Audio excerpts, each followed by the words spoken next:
Hello and welcome to Aquarium Dilemmas. I'm your host, ScienceGal Aquatics. I'm Kerri, and this is my co-host, Jesse, and welcome to another wonderful episode, another great dilemma. Yes, something that I hope you never experience, and I hope that I don't have to experience too much in my lifetime again.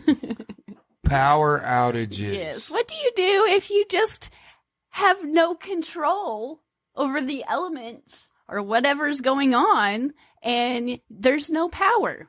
So what do you do? Well, natural disasters in general, as far as it could be floods, storms, fires. It could be anything. And I, luckily, knock on wood, it hasn't happened too often. And when it does happen, it doesn't last very long. But there has been occasions, and it's normally because of storms. But you can have like neighborhood work on your street where they're like, okay, from noon to 4, you're going to have no power. Like, that's happened here before. Oh, and it happens all the time with our cable TV and internet. From midnight till 8 o'clock in the morning, Well, you will not have... Generally, there's just no power because they're working on something. And when I was a kid, we kind of lived on a country road, and every so often, someone, when it was slippery, would have a wreck and hit something, and we would have no power until something came over and fixed it. So, I mean, it could be all kinds of things that could cause this, but at the end of the day, I hope it doesn't last very long.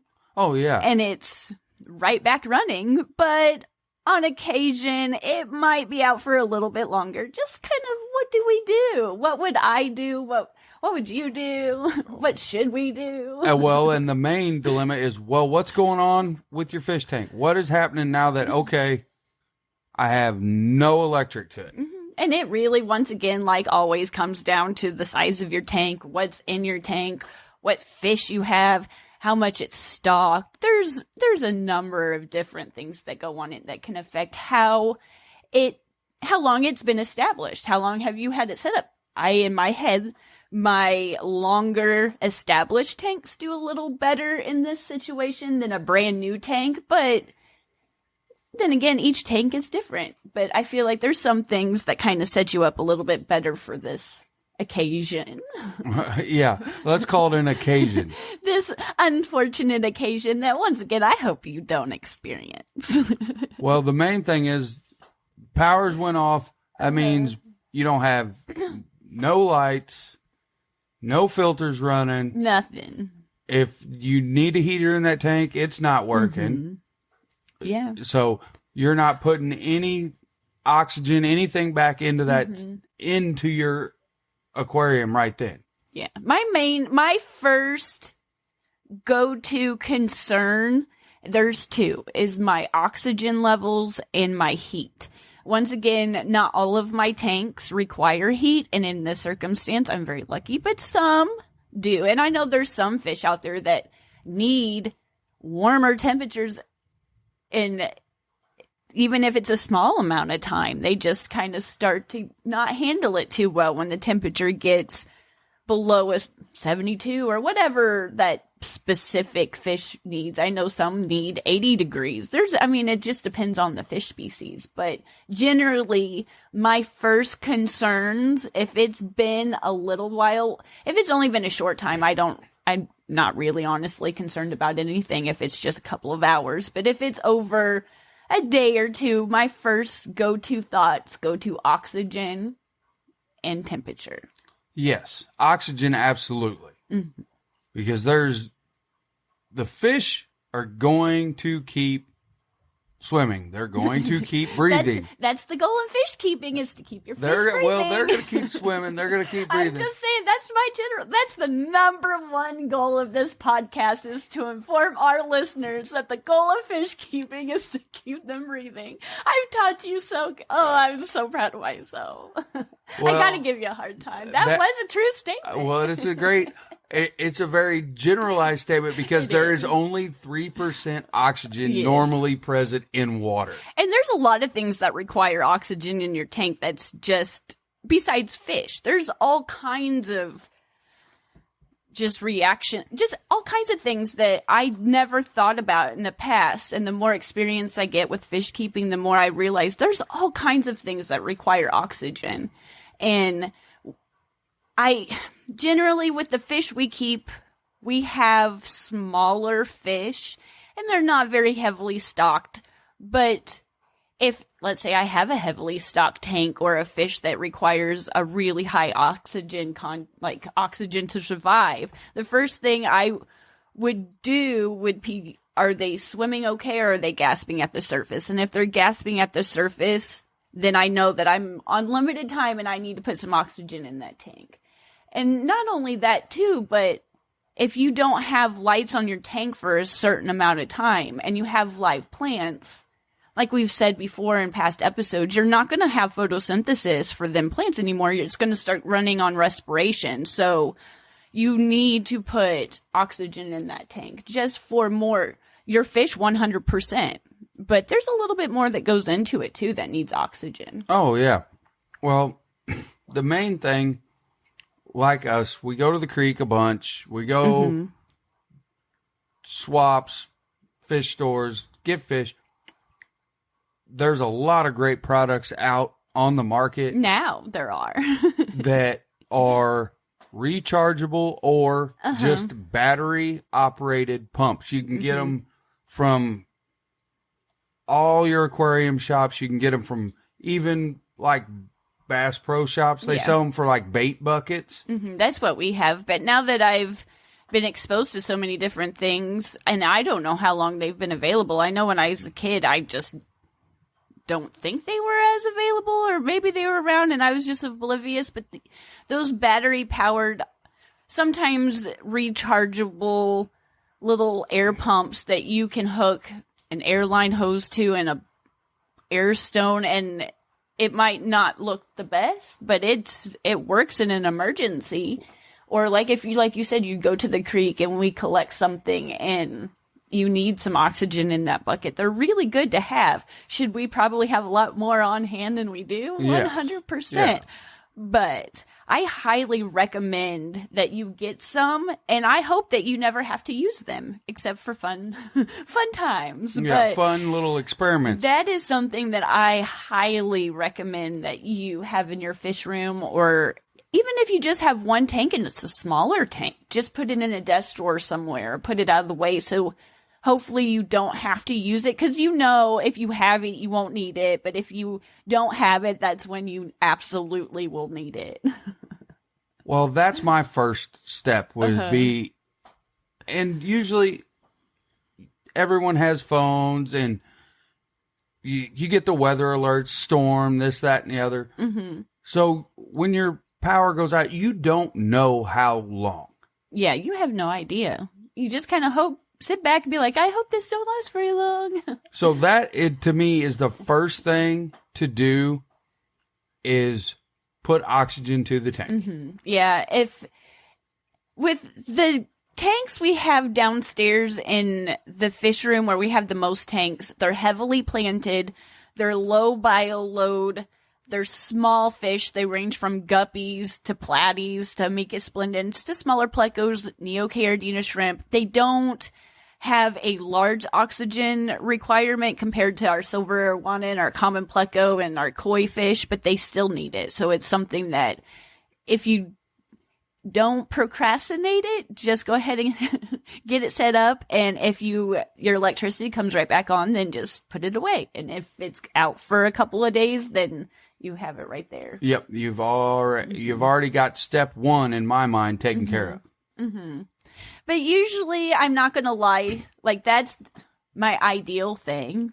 Now, do I do that all the time? No, because I do procrastinate. But I really, with the tanks we have now, because they are planted, they're low bio load. And now that I'm thinking about it, I don't think I would start to panic like I have in years past until it's been longer than a few days, because we've been gone for a week or so, and yes, the heaters are still working, the filters are still working, but we don't have lights on. And, I feel like even in that circumstance, taking just the light out of the regular loop of keeping aquariums, everything's okay. And even in years past, I would probably have panicked in that circumstance. But I've just, no matter if you've lost electricity or your filter broke or something is clogged and it's just out for a while, the main thing I would have to say is just don't panic. And it's really hard to do from someone that panics. Well, don't panic. Take a step back, but just know that you're probably the main concern is oxygen and heat. But if you have a tank that's not heated, it's one less thing to worry about. Exactly. That's where I was going next. Mine would be oxygen right out of the gate. And then, all right, if it is a heated tank and it needs to stay heated, you should probably start right after you get the oxygen to it. Yeah. If you can do as simple as just wrapping it, because the light's out already anyway, so you can completely cover that tank with a heavy blanket or something, and that will help hold the heat in. Yeah. And if you have, like I said, we normally keep guppies and stuff, and I have some tanks that are heated and some tanks that are not. So I'm more concerned down here with the oxygen, just making sure everything's okay. Upstairs, I'm more concerned with oxygen and heat because with that silver arowana, it's in a room that gets colder faster because it used to be a garage. They've converted it to more of a dining room, and that's where we keep that tank. And if we didn't have electricity on that tank for a while with that room getting colder faster, I would be putting all kinds of blankets on that tank. I would just be wrapping it as quickly as I could because I would want to trap all of the heat that I had when the time that I lost power just in there as much as I could. Well, and the other thing you can do, since I work outside, is, and I know we have them in the house in one of my junk drawers, is the hot hands packs. You can take those and place them on the outside of the tank and tape them to the front of the glass down near the bottom. Only if the tank's still warm, though. If the tank's cold, don't do that. Well, you don't, by then you're... Yeah, it. But this is something I haven't... You do it before the temperature drops way down. You're doing it like it's an ice storm and you don't think you're going to get power back for 4 or 5 days. Yeah. So that tank's got to stay warm. You can put several of them on the outside of the tank, tape them to it, and then cover it up because you already don't have electricity anyway. So it's not going to hurt anything. Yeah, I feel like that would work. Granted, have I tried it? No. But I feel like as long as you catch it when the tank's still warm before it cools down, I feel like that would work. Well, it's going to be transfer of heat through the glass, and glass does hold heat. So by covering it up, you're containing all that heat. Yeah, and another thing, now that I'm kind of going over all the things through years past, I don't feed my fish during the time. Like if I know it was a bad storm, and you usually kind of get a feel from wherever you're at if it's going to be... Well, it's going to be a while. I don't feed during that time. They will beg for food. And I'm sure I've in the past have fallen for it, but now I don't feed because it just kind of helps them. You're going to fast them a little bit, but you don't want to feed them so they just go to the bathroom. So the ammonia levels rise because, I mean, if your electricity's been off for a while, you'll hopefully you don't have to do a water change. That's the goal, is just try to maintain it and not have to do a water change so you don't want high ammonia levels. So overfeeding your fish would be, in my head, a quick way to do that. Oh, yeah. Well, that's why you've put the oxygen in, you've covered the tank, wrapped it to keep the heat. So there's your not uncovering it to feed your fish. Right there. You've already stopped yourself that way. You're like, okay, now this way I'm keeping all the heat in and they have oxygen in there. They'll be fine. They'll make it. Mm-hmm. And as we know from traveling, the fish will make it a few days without food. Yeah, they will. Do I fall for it sometimes because they're so cute? And some fish just beg for food. They do. They just beg, but they don't need it. It's okay. They'll be just fine. Well, and you're not wanting to speed up added waste and ammonia levels building in the water. Yeah, during this time, you just, like I said, if you need to wrap it because they're sensitive to heat or sensitive to the cold or something like that, wrap it. Just try to keep, like always, try to keep the stress level low. They're probably going to start to get a little stressed out if the utilities are out for a while, just because their parameters might change a little bit. Over time, it's going to, if you have a heater in there, even when it's wrapped, the temperature is going to go down a little bit. If you haven't fed them for, let's say, a week, they're still going to be okay, but they're probably starting to get a little stressed. There's just some things that you just want to try to do your best to avoid. And generally, in all circumstances of keeping fish, keeping the stress level low is the best thing you can do, the best you can. Well, and by not feeding them, you're also helping because your filter's off. So your biological filtration is not working. Yeah, and another thing about biological filtration during this time is it's something that I never thought about in years past, but now that I'm more aware of the nitrogen cycle and the bacteria levels and things like that in my tank, is I don't let hang on the back or just whatever you have your media in, don't let that dry out. So I usually honestly just, if I know that filter, once it turns off, that water level is going to drop and that whatever I have in there, biomedia or sponge is going to start to dry out, I'll let it just float in the tank. I'll just let it fall wherever it falls or float wherever it floats, and I'll just keep it in there just to keep that bacteria alive the best I can until things go back to normal and I can put it all back together. Well, because as long as that beneficial bacteria is still alive, it's still working. Yeah, you just don't want it to dry out. And that was one thing that I never thought about. I always just left it in there, and then when things turned back on, if it dried out, it dried out. If it didn't, it didn't. But I didn't give it much thought. But yeah, you don't want, that's another thing that you just don't want your filter to dry out. And you just lose all of that beneficial bacteria that you've built up, that colony, that you just don't want to lose it. Yeah. That, to me, is the big deal right there. And what else you have in the tank. If you got a bunch of plants, a bunch of substrate, then there's beneficial bacteria on all that as well. But without the filtration going, the water is not getting circulated as much. So the beneficial bacteria are still working for you. It's just not working as fast as it would with the filter on. Yeah, and if your tank's established, and that's how, if you're, in my head, your tank's used to, you have a hang on the back and you have this many fish and everything works, and it's, when you take one thing out, you just take that filter out of the equation, it's going to, no matter what, kind of swing things a little bit. So you just want to avoid crashing your cycle during this time. Absolutely. But this is a time that I will have to say, in years past, I never knew no filter tanks were a thing. I always used hang on the backs. It's just what I always did when I was younger. So now that I've tried some of my more established tanks, and I have a few no filter tanks. They don't have heaters either. They're very well planted. They just have guppies in them right now.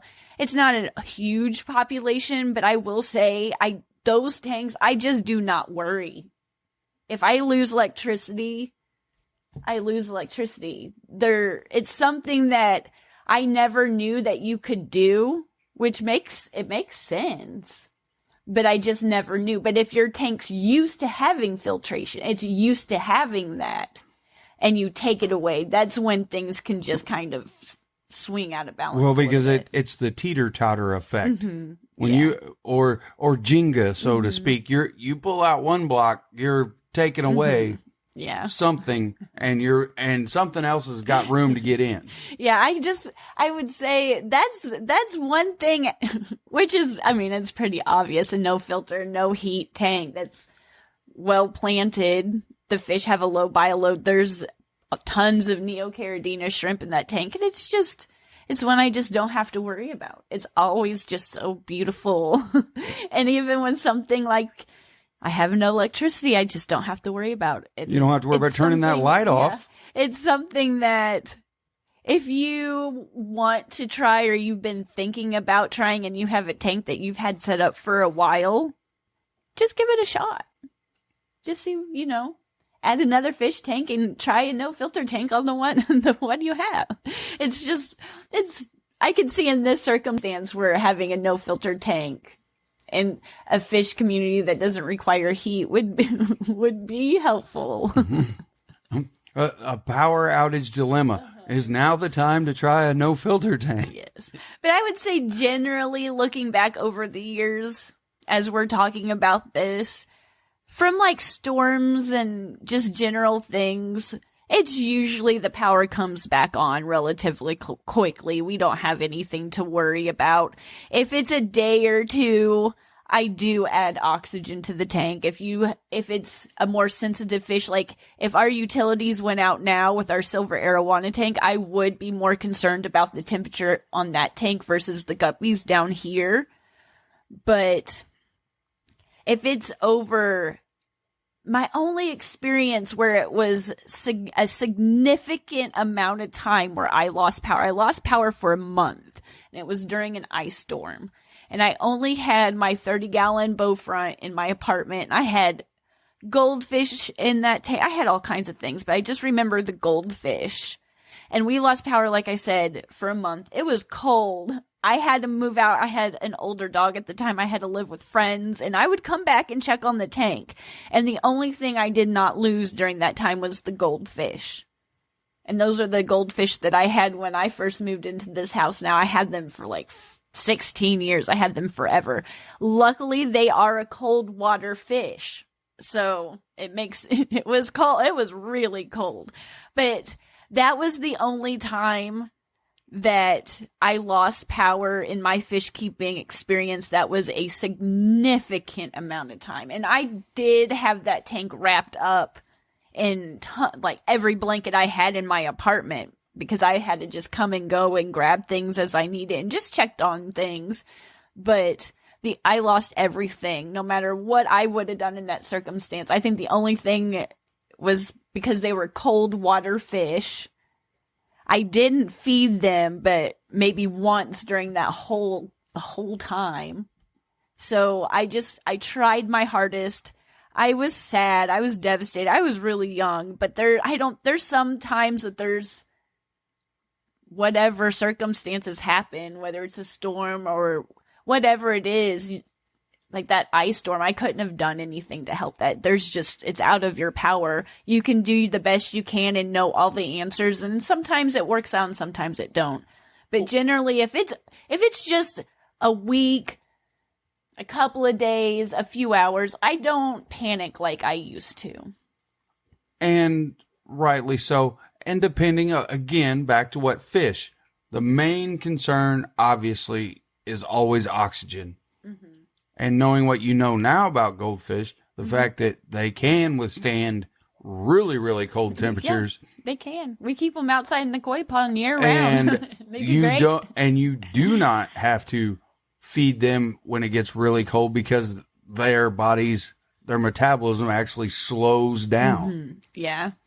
And I think generally your tank, when it's that cold, I mean, it was an ice storm. And sometimes, I mean, like right now, it's super warm outside. It's stormy now, hence the conversation. But if we lost utilities now in the silver arowana room, if it stayed the temperature it was right now during the time we lost utilities, if it was a longer time, I wouldn't panic. But in the winter time, I would try to do the best I could, because the temperature would be more of a concern. So oxygen would be my number one right now. But in the winter, for that tank that we have. That specific tank, yes. Temperature and oxygen would be my. But if it was just a couple of hours, again, I don't. In years past, I would start to get a little nervous. I wouldn't know if I needed to take the fish all out and move them to somewhere else. And maybe if something happened and, I don't know, gosh, hopefully not, but something happened and where you knew you had to move your fish to somewhere else for a while until things came. That would be in my head, the worst case scenario is that you have to physically scoop your fish out and move them. For the things we're talking about, I would just keep them in the tank, cover them, add oxygen, check on them, make sure that they're not gasping. Because maybe you have oxygen in the tank and they're still got clamped fins. Then I would check, see if you have some test strips or something around that you can test the ammonia level. Because that would be my next kind of go-to. If I have oxygen, the tank's not too cold, I would try to, check the ammonia level. The only other thing you could do would be to actually add if it's starting to become an extended period of time, add a little bit of some sort of water conditioner, like Prime, or something like that, to extend the life of that waste that is building up. So you're not getting that massive ammonia spike. I would try to avoid, even if I did, if my tank was used to doing water changes every 2 days or something like that, and it's been a week and I haven't done a water change and I still don't have utilities, I would still try to just not do that. So like you said, add water conditioner,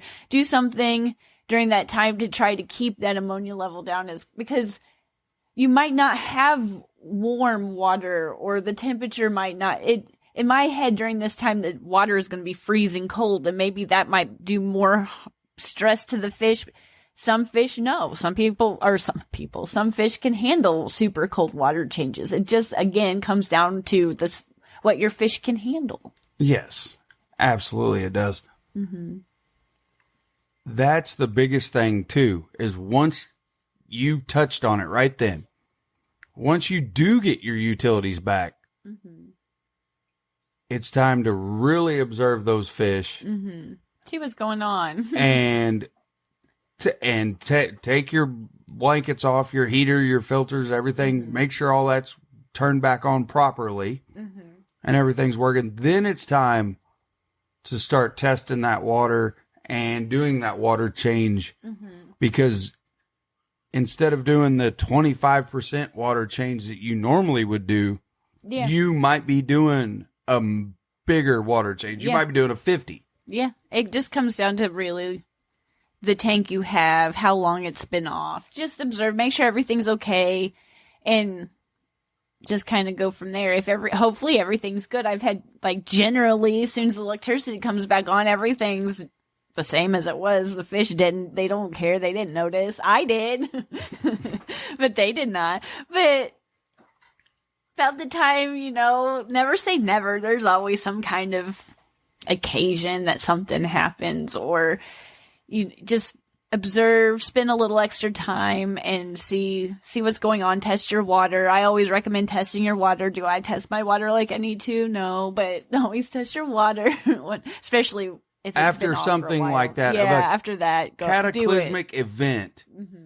That we'll just say this been going on for 4 days. We'll do my normal. I'll generalize it. Yeah, just this pick has a been number. going on for 4 days. You've not had power for 4 days. You've fed them the night before, and you woke up in the middle of the night, and the power's off, and it ain't came back on for 4 days. Then it comes back on the 5th day, but you've added the oxygen, you've made sure that the temperature has stayed relatively around as close as you could keep it to the parameters that you had it at. So everybody's still swimming around in there and looks good. Then that's the time to test that water and figure out if, okay, my normal water change is going to be okay. Well, that was surprising. My tank's really well established and cycled, and that's awesome. Or, I got a heck of a spike. I'm going to have to do a big dump and really change out some water here. Well, I guess hopefully this wasn't too confusing and this helped you out on what to do if you lose electricity, and hopefully we gave you some tips that will help you out in a pinch. I think so. Hopefully. Mainly oxygen and temperature. When it comes down to it, just oxygen and temperature. There are a few minor things to be aware of, like the ammonia levels, but generally speaking, if it's just off for a little while, or if just kind of side note, just your filter's been off for a little while, there's no need to panic. Everything will be okay. But if it's been off for, like you said, 4 days, a week, in that case of my ice storm, a month or longer, then just do the best you can. You can't help generally what happened if it's a storm or something like that. Just try not to panic, do the best you can, and hopefully this helped you. I mean, in an ideal situation, we all would have generators and be able to just hook everything up and just keep everything going like nothing ever happened. Yeah, side note, sorry. If you've watched this or listened to this entire podcast and you have a generator in your garage right now, thanks for listening. I hope you enjoyed this, but I would invest for us.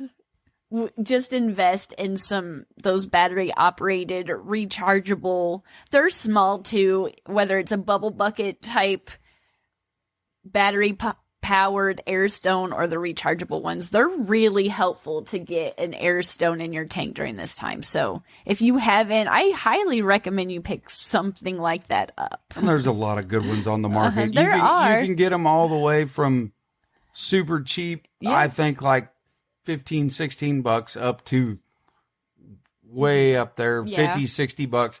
But they're a good idea to invest in. Hopefully it's something you just don't have to use unless it's something fun like collecting fish out at the river or the creek or something like that. But I highly recommend you having them somewhere set aside. But if you're interested in watching this podcast, make sure you check out ScienceGal Aquatics on YouTube under memberships. But again, thank you for listening and tuning in to this week's episode and the latest dilemma.